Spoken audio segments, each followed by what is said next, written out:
Something that stopped me from ghosting altogether was there was this guy. He owned a bar in a city. I'm not going to name it. I just totally disappeared on this person.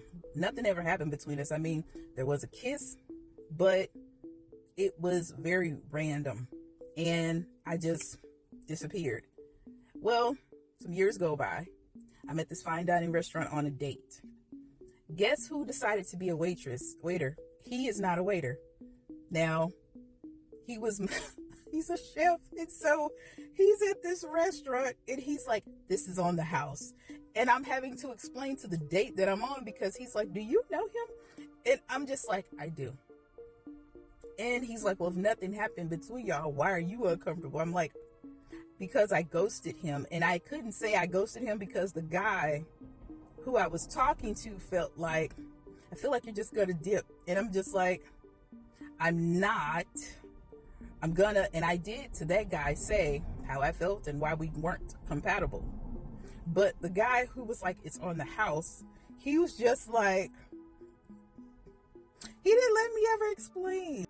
I agree with so many people when they say conservative people should be with people like Pearl, but they don't want to be, because those are boring people and they have these weird ideas that you're like, you're way too right wing on that point, where a guy even told her, she was like, well, I think married women should have to give a blood test for these kids. And this guy was like, no, they don't.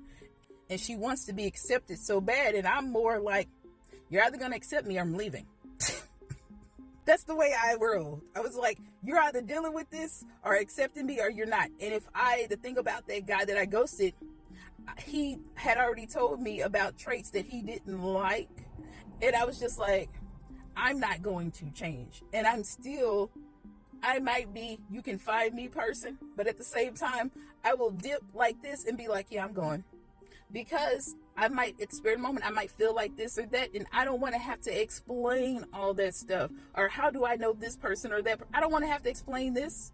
Like, I don't think people really understand the pressure it takes to be a manic pixie dream girl, because a lot of people don't want us to be manic or dreamy. They want us to stay. And the thing is, if you want to stay, you need to be able to go with me and not ask me all these questions. Just know we're safe, we're fine, and it's all going to work out. But so many people are more, there's nothing wrong with being grounded, because I'm grounded when it comes to finance and money and to make sure things are done.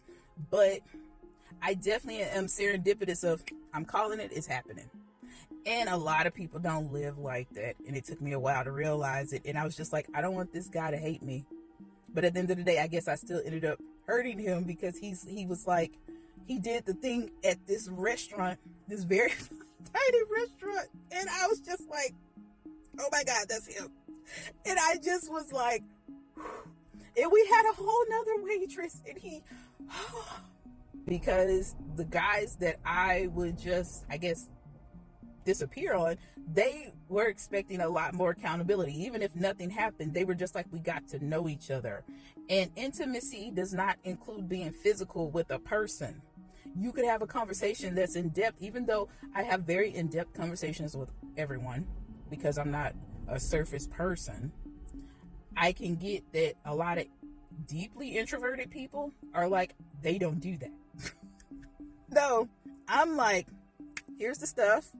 You can either handle it or you don't, because someone else will. And that's what stopped me from ghosting people.